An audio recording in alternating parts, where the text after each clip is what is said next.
up, what up, what up? Welcome back to Lockdown Universe, home of the bizarre, peculiar, and unheard of stories of UFO legend and paranormal lore. Welcome back, welcome back. Happy to be back. Hopefully, you guys are doing excellent, taking care of yourselves. So, today we're going to talk about a very interesting free energy article that we came across. It's on sciencealert.com. Now, I'm going to pick out my binoculars for this one. So, on this article, it talks about free energy. Now, we've talked about free energy in the past. We've talked about how remote viewers were tasked with being able to see the future and being able to see that we're going to have free energy at that time. So this is going to be very interesting to see how this plays out. But in this article, it leads us into that. So let's talk about it. So in this article, it states that scientists find a way to harvest clean energy from nothing but air. Now, this was written by Michelle Starr, again on sciencealert.com, only 2 days ago.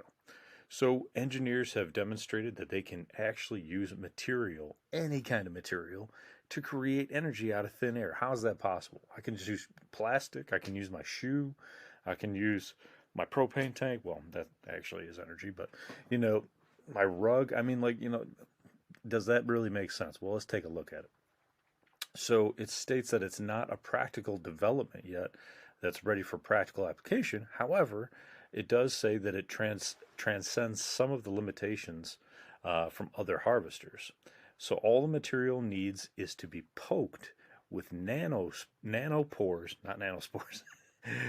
Those are like the evil mushrooms that are coming to get you.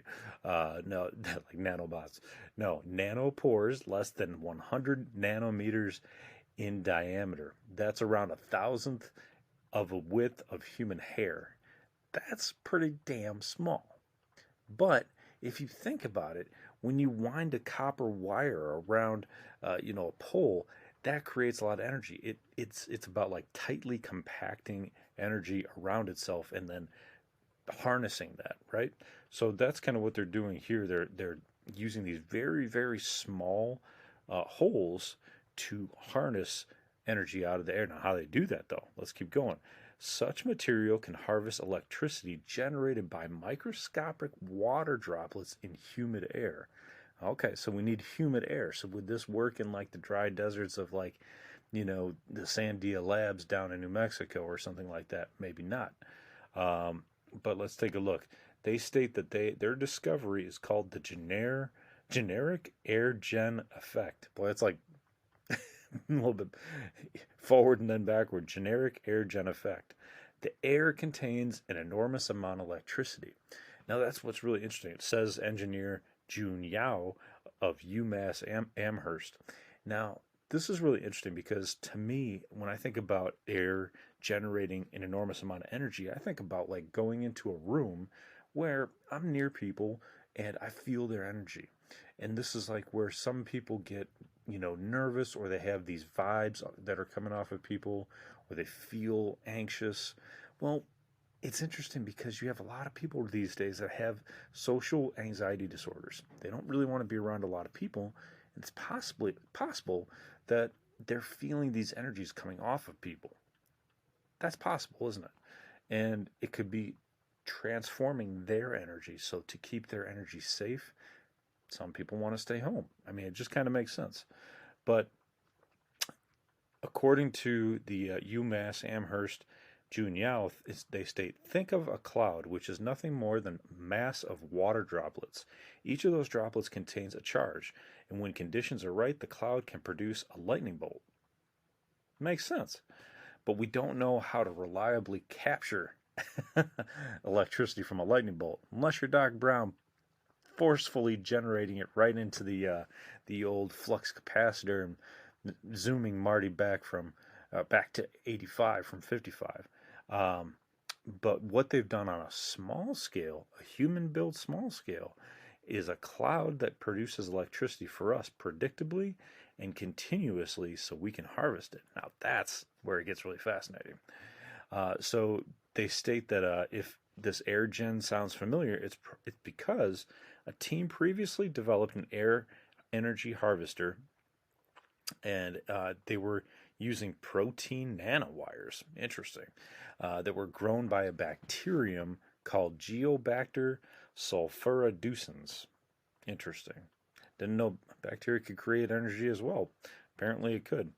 Um, so they realized this, um, and they were able to create electricity that way as well. But this new technology seems to be on a higher level.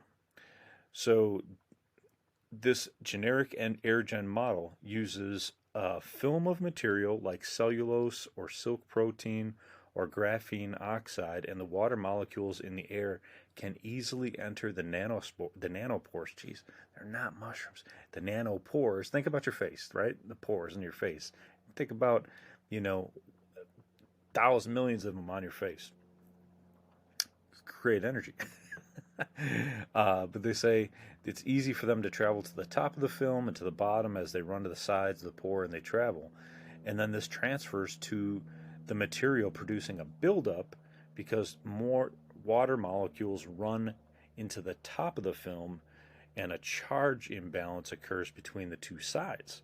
So this produces a similar effect to what we see in lightning, and especially lightning producing clouds, where the rising air creates more collisions with the water droplets at the top of the cloud, resulting in the excess of positive charge in higher clouds than the negative ones in the lower clouds. So this is how lightning works. And lightning is energy. Lightning is, what do they say? Ben Franklin saw the lightning bolt and he said, "Oh, nope, that's energy right there. That's how we can get our electricity." Of course, he couldn't quite harness it, I don't believe. Uh, but at the moment, they state it's in its early stages. They're hoping to make it more practical and applicable. The idea is super simple. It's never been discovered before, though, but it's open to all kinds of possibilities, Yao says. So could you imagine harvesters that make one of a kind material from rainforest environments and then another from more arid regions? So they can make it out of anything, and hopefully they can utilize it even in those really dry areas like the desert. The next step is to test the devices on different environments and then work on scaling them up so that we can create more energy, more free energy moving forward. Now, this is really interesting because it seems to me as though the Department of Energy has always tried to keep a wrap on this, always tried to keep it locked down. Anybody that's come out with free energy, getting the axe, or they're getting their information stolen, or they're getting their patents blocked, or whatever the case is. So it surprises me that the DOE is going to come out and allow this. It seems like there's this like hidden agenda, by the DOE, where they're like, no, we're just going to block all free energy because we just don't want people to have that kind of power. Now, if we did have that kind of power, would it be dangerous? It's possible. It's possible that we would use it and just create a ridiculous amount of products and over pollute and overpopulate and just make a whole bunch of Snickers bars and become a bunch of lard asses. But if we use it for the right reasons, if we develop good housing, stable jobs, stable income, stable economy, then yes, it would be worth it. It would be good.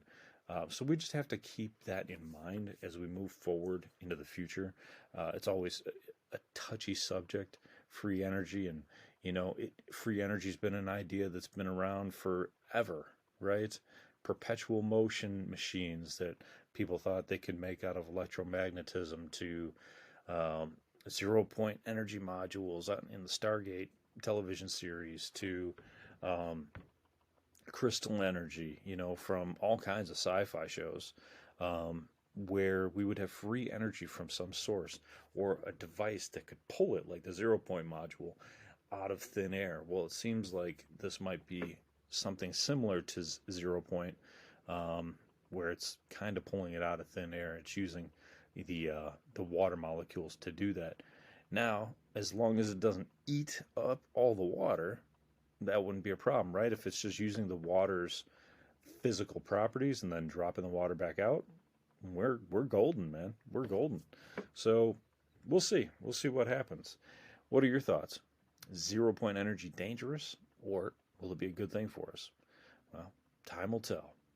Anyway, guys, I'm going to let you go. I hope you enjoyed the podcast. I keep these brief, I keep them short because, in all honesty, a lot of people go long winded. It's not really necessary. There's a lot of topics to cover, and I want to try to get to more and more as I see fit and to bring them to you.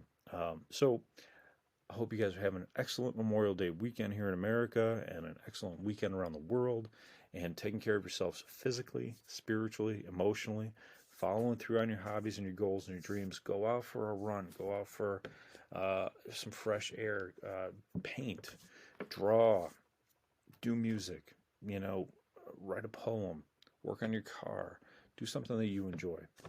And as always, continue to question the universe around you. Till next time, guys, take care. Lockdown Universe out.